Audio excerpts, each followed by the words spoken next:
Bonjour, je m'appelle Alexandre, donc je suis en troisième année, en CISOPS, en alternance.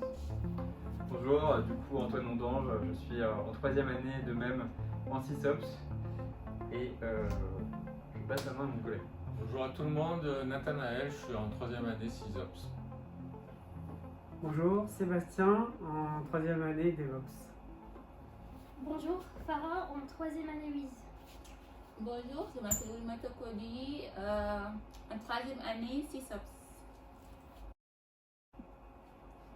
Bonjour à tous, aujourd'hui on va vous présenter Andiberry. C'est une solution destinée aux personnes qui présentent des troubles cognitifs.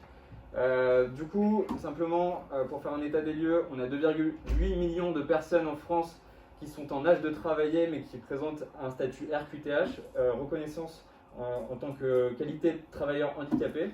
Eh bien, nous, notre questionnement, c'est parmi ces personnes, lesquelles rencontrent des difficultés sur un lieu d'insertion dans l'exécution de leurs tâches. Alors, nous avons contacté un ESAT local, ESTI, pour clarifier les différents types d'handicap cognitifs. Leurs origines sont diverses. Les accidents de la voie publique, les tentatives de suicide, les personnes cérébro-lésées et enfin les personnes qui subissent une maladie neurodégénérative comme par exemple Alzheimer.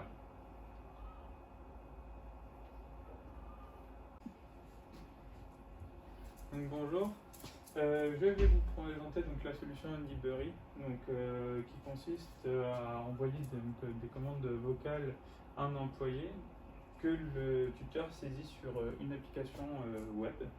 Donc comment ça fonctionne? Donc le tuteur avec l'application web saisit les tâches qui sont envoyées sur un PC, donc qui contient un serveur et une base de données qui interagit entre elles. Et de ce serveur, on peut envoyer donc un mail avec un récapitulatif des tâches à faire de l'employé.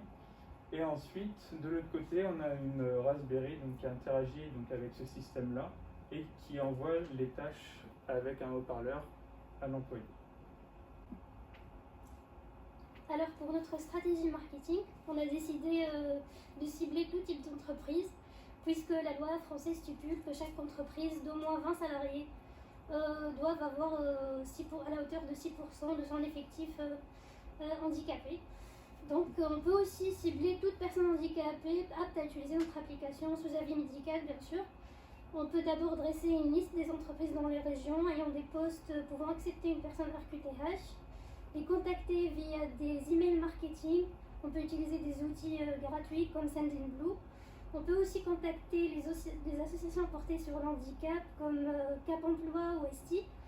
Et on peut créer des comptes LinkedIn, des comptes Facebook et éventuellement contacter des influenceurs handicapés qui peuvent en parler avec leur communauté.